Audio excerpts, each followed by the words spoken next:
To know the difference between erroneous learning and proper learning, one must quicken the inner consciousness and apply oneself through divine reasoning.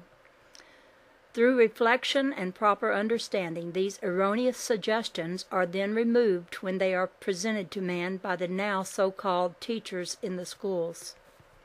Learn not to be gullible to erroneous teachings, and learn to separate in your thinking the wheat from the chaff. This is what we are interested in doing. We are interested in tearing apart the hidebound teachings of theology, not only of theology, but of all other ologies which seek to mislead men of earth. Due to the ignorance of the greatest law of life, which is the law of God, man fails to understand his fellow man. The word Lord in your holy writ should be law, for the Lord of God is, in reality and in truth, the law of God. It is not the physical being as is commonly accepted by the orthodox individual because of the mistranslations. We are endeavoring to leave with you not one word or thought of negation.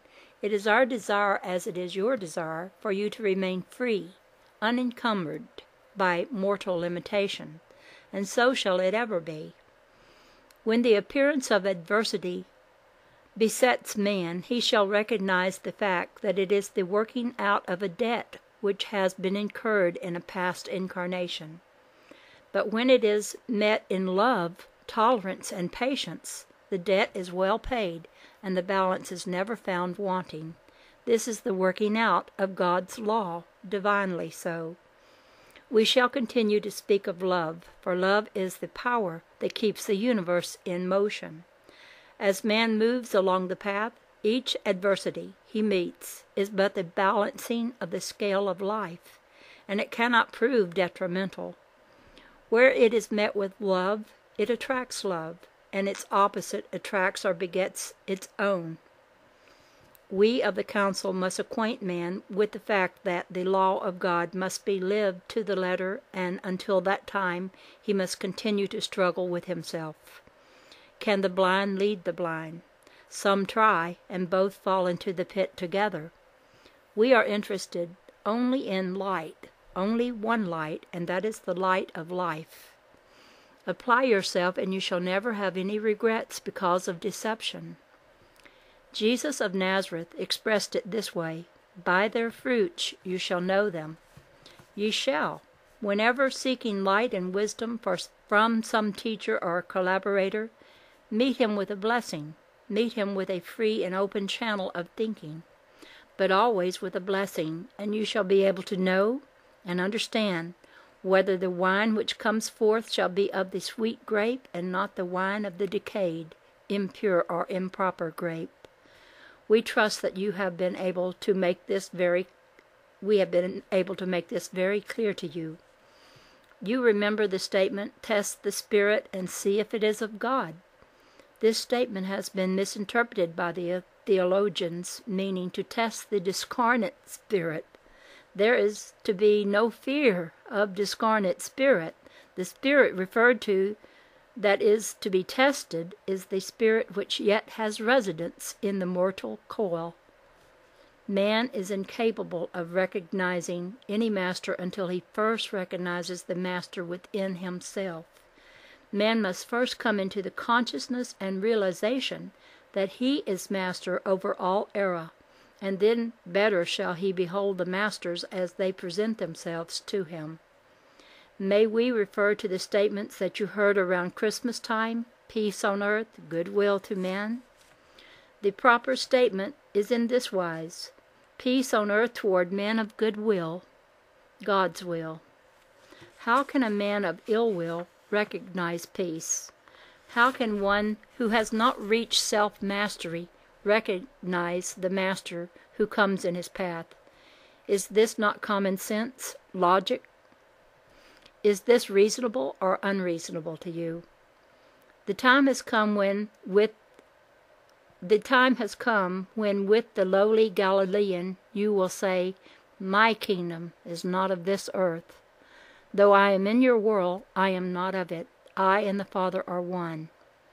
Mind you, the humble Galilean was not referring to himself as he was accepted as an identity, a physical being, with the masses or the throng. When he said I, the identity he was referring to was the I am of God. Therefore, in truth, when he said, I am the way, listen, dear hearts, I am the way, the truth, and the light of life. I am, and you, as all men of earth, are a part of the I am of God. As physical collaborators, you assume no burden as you continue your Israelitish trek into the fullness of the brightness of the white light of the great Oversoul. Call it God, call it cosmic consciousness, call it what you will, for he who in righteous desire singles his path to the Father's house is an Israelite, a traveler along the path of light toward God. Now, some may feel that we are rather partial to that which we call the Holy Writ. What can man understand of that which Gautama Buddha wrote, Confucius wrote, Aristotle wrote, Zoroaster wrote, when they did not understand that with which they are familiar, namely the Old and the New Testament, called the Holy Writ? All mankind is worthy of salvaging, in spite of his rebellion and rejection of the light. What better way is there to salvage man than by showing them the light of the book that they are now reading and do not understand? Then they can be taken to Buddha, to Confucius, and all the other teachers of ancient age, who are now members of the ancient Mystical White Brotherhood. These searchers of truth and light shall then compare the teachings and say within their inner knowing, now that I have the understanding of the Holy Writ, I do not find any different in that which heretofore I condemned as null and void. Would you enjoy telling the story of truth, and in so doing, would you be happy in reaching forth your hand to your fellow man and in truth stating, come up higher, you are my brother, you are my sister? Now, mind you well, we are not advocating proselytizing. How shall you tell the story of truth? Well, as you walk along life's path, you shall continue to meet, as you already have met, those who are footsore and weary of traveling the path of darkness, as shepherds lovingly lead them. When the opportunity arises, you will tell them the story of the true light of life. For remember the words of the sage of ancient age, who said, when the student is ready, the teacher will be provided. Would you become a teacher? Then remember the following. Would you know life abundant? Love doubles for all you give. There is a means no surer than helping someone to live.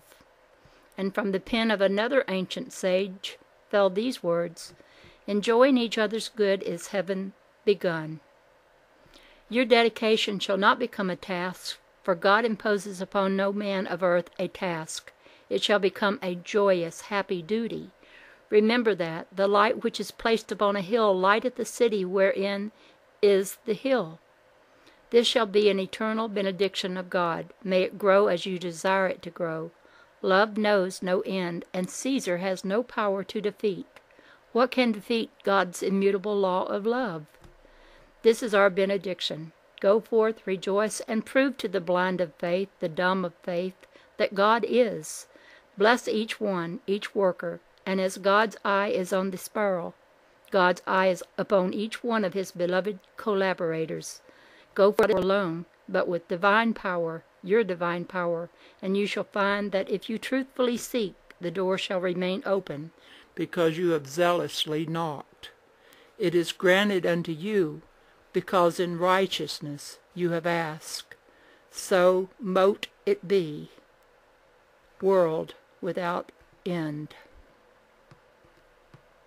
So mote it be. M-O-T-E. That's a strange word they use there. And I will begin chapter 3 with the next recording.